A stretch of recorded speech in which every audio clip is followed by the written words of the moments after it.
Buenos días, el 14 de mayo del año 2020 les saluda el profesor Elías Mamani Ramos. Vamos a comenzar con la clase. Sí, a ver si pueden identificar el país al cual estoy señalando, sí, que se encuentra en la península ibérica juntamente con España. Bueno, a ver, una siguiente pista. Esta es la bandera del país del cual vamos a tratar el día de hoy en cuanto se refiere a los descubrimientos o los viajes que ha realizado en el siglo XV. Y si aún todavía no lo tenemos claro, a muchos que les gusta el fútbol, que no conoce a Cristiano Ronaldo, ¿no? Pues ya tenemos más claro de qué país vamos a hablar, ¿no? Sí, claro, obviamente, vamos a hablar del Portugal, ¿sí? Portugal. Es así como iniciamos nuestra clase, ¿sí? Estudiantes de la institución educativa Francisco Onesi, curso de Historia del Perú, el tema número 4, los viajes de los portugueses. Y como siempre nos hemos planteado, tener un reto histórico. El reto histórico de la presente sesión será identificar datos relevantes sobre los viajes de los portugueses. Comencemos entonces.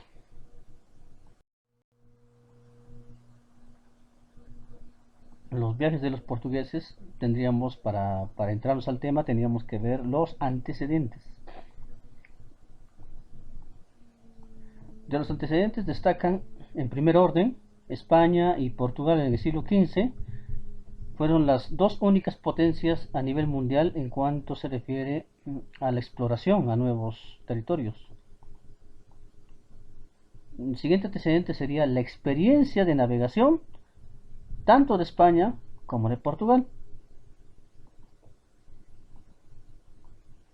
También encontramos la firma de tratados entre España y Portugal.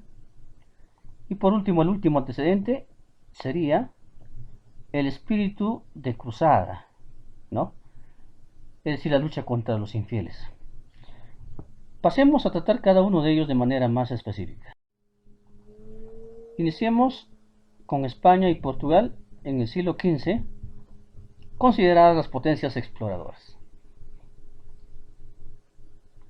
A continuación vemos un gráfico, una imagen, donde vemos justamente todo el trayecto que realizaron los portugueses para llegar a la India, ¿sí? Pero para lograr eso, los portugueses en este caso, hay que tener en cuenta que fueron los primeros en tener la iniciativa de descubrir nuevos campos, ¿sí? Nuevos territorios. Ahora hay que tener también en cuenta que los portugueses estaban muy avanzados en la exploración de rutas mercantiles marítimas. También recordar que Portugal ya tenía antecedentes de haber llegado a algunos territorios que posteriormente le servirían para llegar a la India.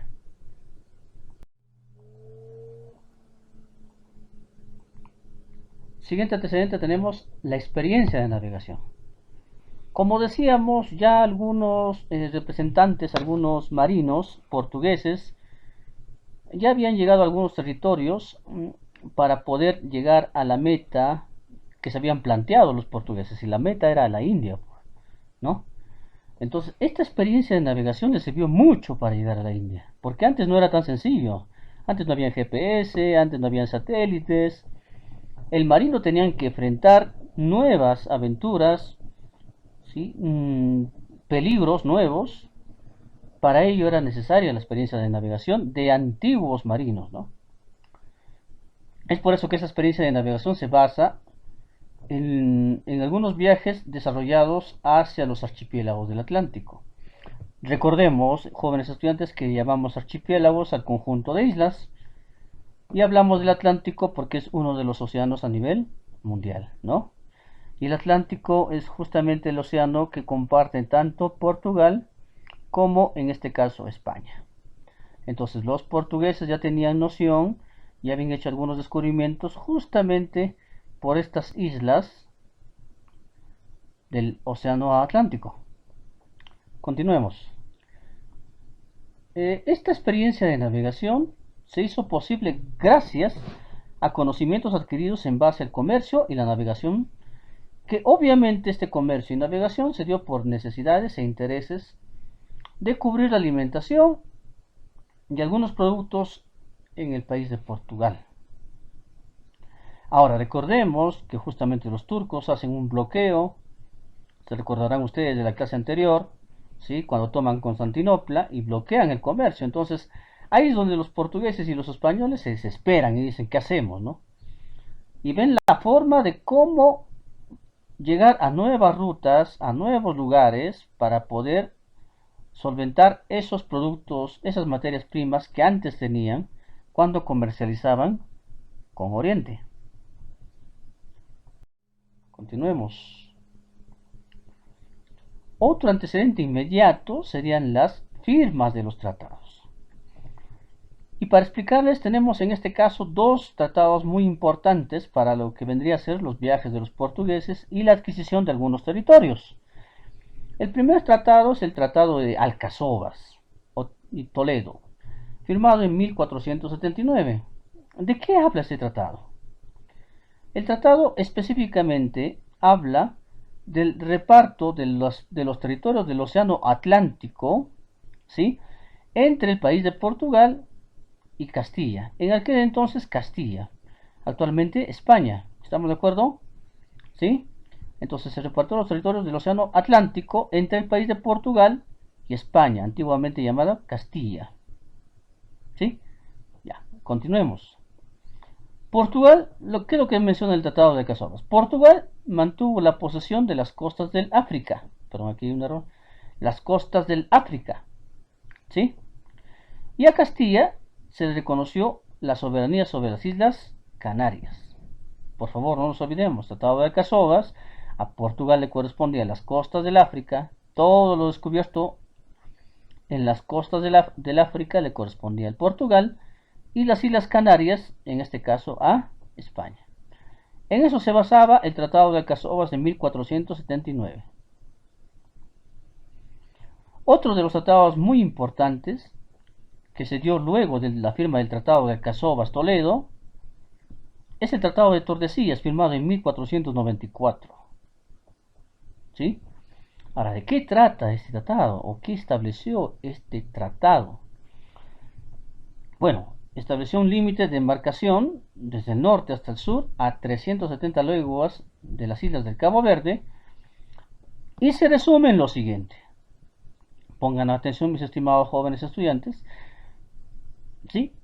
Se basaba en lo siguiente. El Tratado de Tordesillas decía que todo lo que se encuentre al este, ¿sí?, de esta línea, estamos hablando de esta línea, pertenecía al Portugal. Mientras todo lo que se encontraba al oeste pertenecía en este caso a España. ¿Sí? Para entender mucho mejor, tenemos a continuación un mapa. Miren, aquí tenemos justamente la línea del Tratado de Tordesillas. Se puede decir que es un meridiano, firmado en 1494, donde menciona lo siguiente. Miren ustedes y fíjense por favor, ¿sí?, que aquí al lado oeste, todo lo que es este lado oeste, según el Tratado de Tordesillas, pertenecía a España. ¿Sí? España. Y al lado este, todo lo que pertenecía o todo lo que existía debería de pertenecerle al país de Portugal. Eso es lo que nos menciona el Tratado de Tordesillas, firmado en 1494.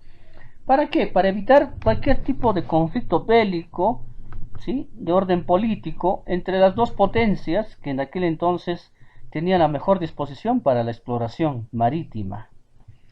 Ahora, este Tratado de Tordesillas nos especifica eso, y también tenemos el Tratado de Alcazovas, miren ustedes, y tenemos bien claro las Islas Canarias, que eran para España, y todos los territorios que se encontraban por aquí, algunas islas en la costa del África, pertenecerían a Portugal. ¿Eh?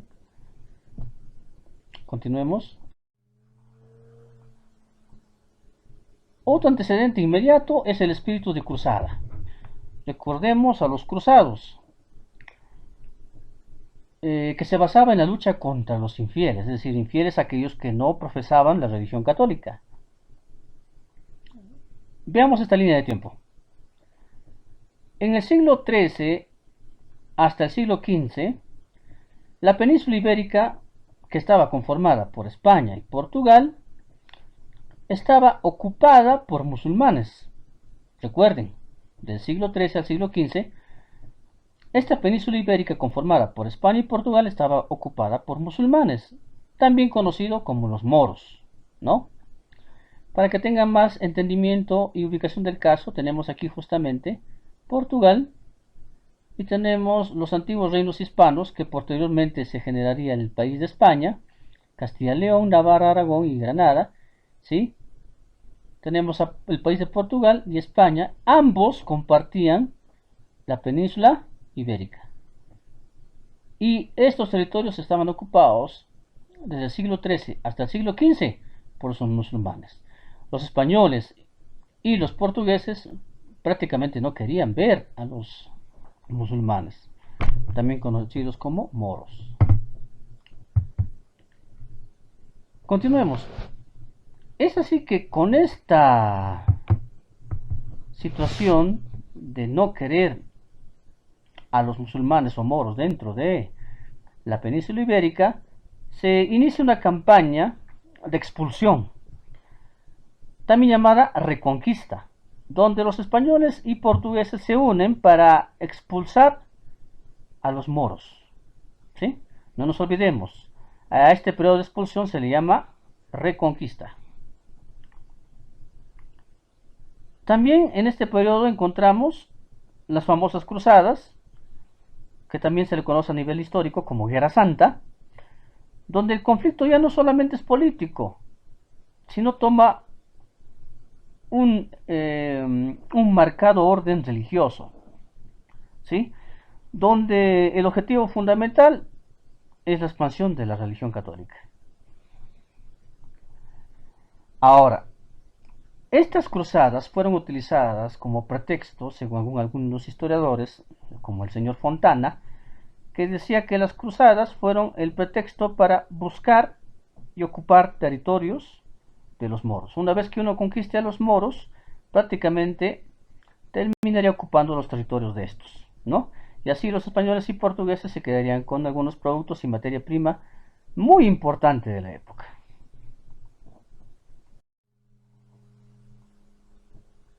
Aquí tenemos Portugal y su escuela de navegación. Recordemos que los portugueses fueron los primeros en desarrollar estos viajes de exploración, antes inclusive que España. Entonces, Portugal fue el primer reino en patrocinar estas expediciones. Llamamos patrocinio cuando prácticamente se le da todo el monto requerido económicamente y también de alimentos a toda la tropa de expedición para que pueda encontrar nuevos territorios. Eso se llama patrocinio, ¿no? Ahora, esta posibilidad de que Portugal sea el primer reino en explorar se da obviamente también por la ubicación donde se encuentra Portugal. Prácticamente Portugal se encuentra al frente o tiene al lado el Océano Atlántico y le da la posibilidad de embarcarse a nuevas rutas, ¿no es así? Punto número 1. Punto número 2. Portugal es el primer reino liberado de los musulmanes. Recordamos el periodo de Reconquista. Juntos hablamos de Portugal y España que deciden expulsar a los musulmanes, pero quien lo logra primero es Portugal. Obviamente que esta liberación hace que los portugueses deseen ocupar territorios moros, ¿no? Tercer punto, su primer interés, en este caso el de Portugal, fue buscar una ruta para llegar a la India. ¿Pero por qué a la India? Recordemos, los jóvenes estudiantes, que en la anterior clase hablábamos de los productos que se comercializaban con el Oriente Entre ellos hablamos del marfil, hablamos del pimiento, hablamos de la canela, de clavo de olor, que de alguna u otra manera satisfacían las necesidades gastronómicas de los españoles y europeos. La comida no era tan agradable sin estos elementos, ¿no? Y recordemos también el oro, el marfil, que de alguna otra forma servían para muchos productos, tanto como de ornamenta, o sea, de adorno, y también para elaborar otros productos. Bueno, es así que el Portugal llega a la India, y vamos a ver eso posteriormente, bordeando las costas del África. Cuarto punto, desde el siglo XV, hablamos de los años 1400, Portugal impulsó expediciones gracias al príncipe Enrique el Navegante, hijo del rey Juan I o Juan I, originando una institución por la cual se recuerda mucho a Enrique el Navegante. Enrique el Navegante es el iniciador y el fundador de la primera escuela naval del mundo, fundada en 1415. Navegación, ¿sí? Que en este caso eran los venecianos e italianos. También se formaban excelentes marinos, ¿no?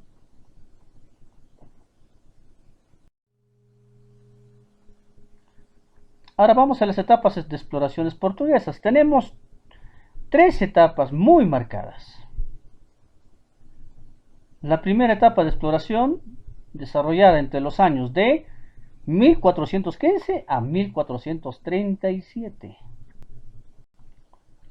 La segunda etapa de exploración, del año de 1437 al año 1460.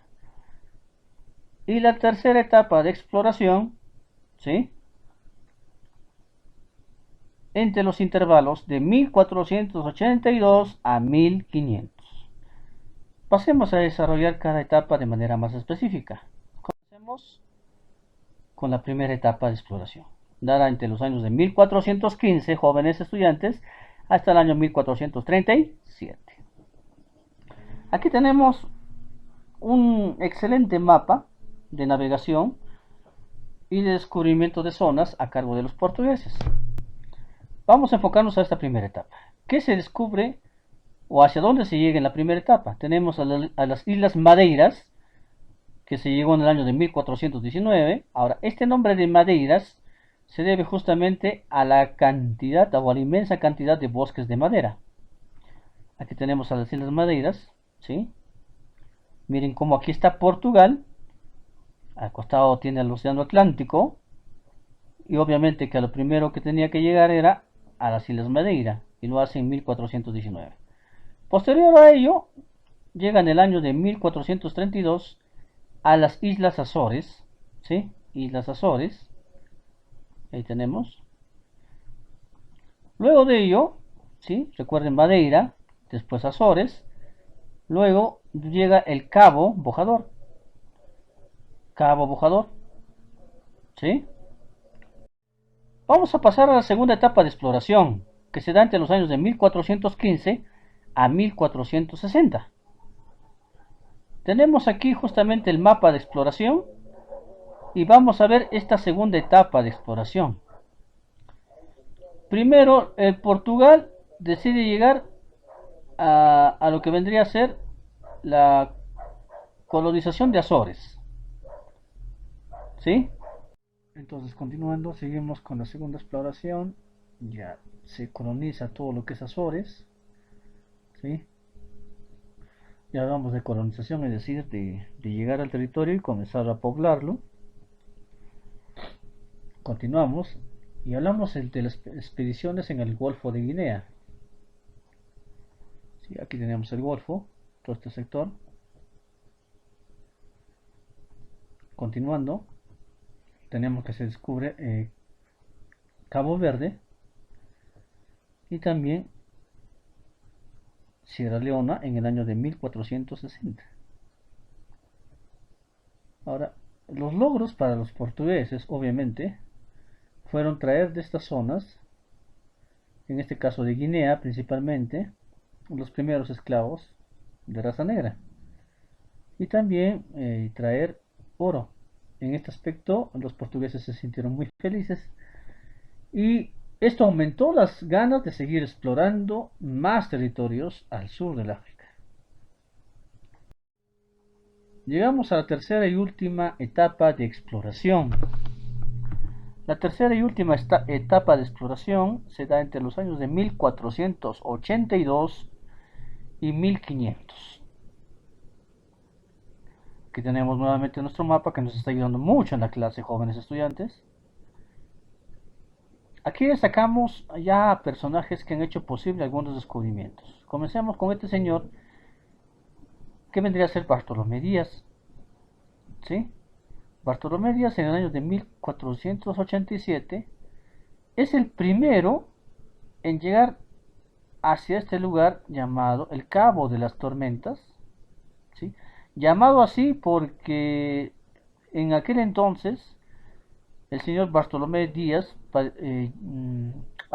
pasó por una peripecia de tener muchas tormentas en sus viajes en este lugar. Es por eso que le llama el Cabo de las Tormentas. Pero Juan I, el rey de Portugal, menciona, no, nosotros no creemos que sea una mala señal, sino debe ser una buena señal para seguir adelante, para lograr conquistar más territorios, ¿no? Y decide cambiarle el nombre de Cabo Tormentas por el Cabo Nueva Esperanza. Aquí tienen ustedes justamente el Cabo de Tormentas o Tormentoso y denominado por Juan I el Cabo de Buena Esperanza. Posteriormente llegaría este señor llamado Vasco da Gama en el año de 1498 y a este señor se le atribuye por primera vez el logro de todos los portugueses y se sienten muy felices con el señor, ya que él logra el objetivo principal para los portugueses, llegar a la India, es decir, a Calicut, en el año de 1498. ¿Ven? Ahora, únicamente nos estamos basando aquí a este sector, ¿no? Todas las costas del África y para llegar a la India. Nos estamos olvidando de este sector que también le correspondía a Portugal, según el Tratado de Tordesillas, ¿no? Y es como aparece este señor llamado Pedro Álvarez Cabral, que en el año de 1500 llega a las costas de Brasil, ¿sí? Que se convierte en la única colonia portuguesa en América. ¿Ven? 1500, por favor, no nos olvidemos de eso. Ya hemos terminado entonces con las tres etapas y pasamos al último tema de la clase. ¿Cuáles fueron los logros del comercio marítimo entonces de Portugal? ¿Qué logró? ¿En qué le benefició justamente de asegurar todas estas grandes exploraciones en el África y parte de América del Sur, en el Brasil? Bueno, primero lograron obtener el marfil. Obviamente que el marfil lo obtenían de los elefantes, ¿no? Nuestros queridos amigos los paquidermos, los elefantes. También lograron obtener oro, ¿sí? Oro, el metal precioso. También el aceite de palma, que fue muy importante, lo que vendría a ser para los alimentos. También tenemos, en este caso, la pimienta y muchas especias que han mejorado la situación gastronómica en Portugal y también en España, porque recordemos que antes la comida no era tan agradable, ¿no?